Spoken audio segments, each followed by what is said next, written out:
So we're back on our SharePoint Online site, and we're talking about usability tips in regards to metadata. So we've probably heard that, folders are bad, metadata is good and all that, but there are some cases where it's not a bad idea to use folders. And so I want to pull up a library here to show you how we've got some folders set up and how we can populate it with default metadata so you have the best of both worlds. So you can use folders but still apply the metadata.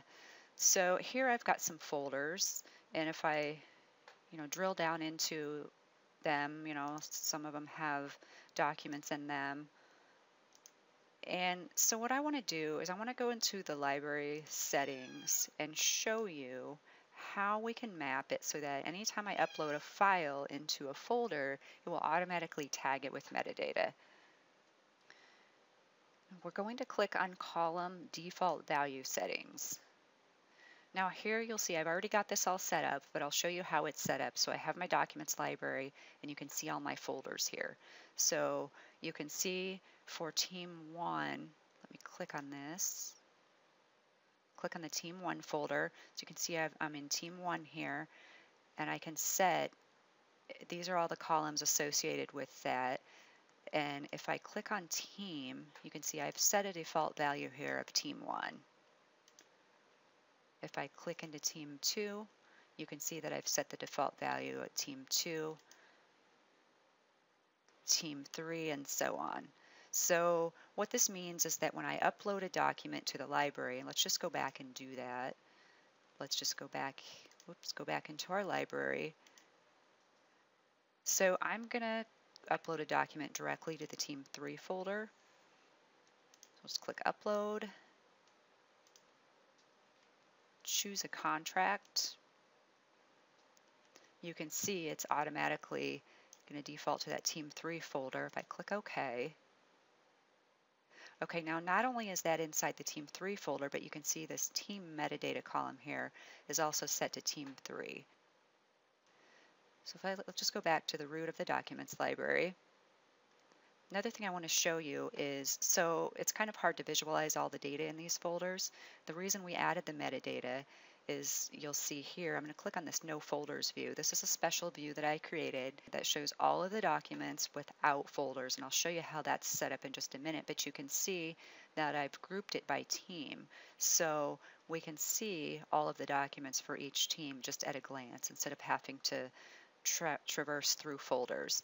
So let me show you quick how we'll modify this view, and you basically set it up just like any other view with your columns if you want any sorting or filtering or grouping. But then what you want to do is expand the folder section and show all items without folders is what you want to select here. So that's how you get that view without the folders.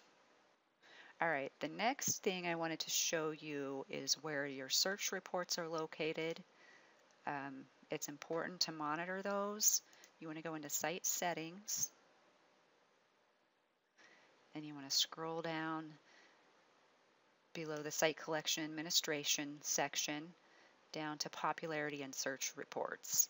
So remember, we mentioned that you want to kind of monitor what your users are searching for so that you can help them, and especially wanted to point out the no result queries by day, by month. So these are reports that it's going to show you, and I don't have any data in mind, but it will show you queries that people have been searching for where they're not finding anything. So that's a problem because they're not able to find what they need to do their job, and that's going to impact their productivity. So you can get with them and figure out what they were trying to find, and then update your search query rules accordingly. The last thing I want to show you, we'll go back to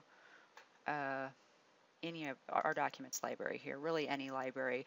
If there's things that you don't want to show up in the search results and clutter up the results, you can easily turn off indexing at a list and library level.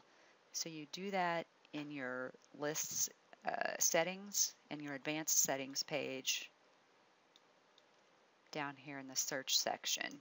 allow items from this document library to appear in search results, you'd want to set that to no to exclude those. So that'll just keep your search clean. If there's, if you have really old archive folders or libraries that, you want to keep around, but you don't want to clutter up the search, you can just stop indexing those and they will disappear from your search results.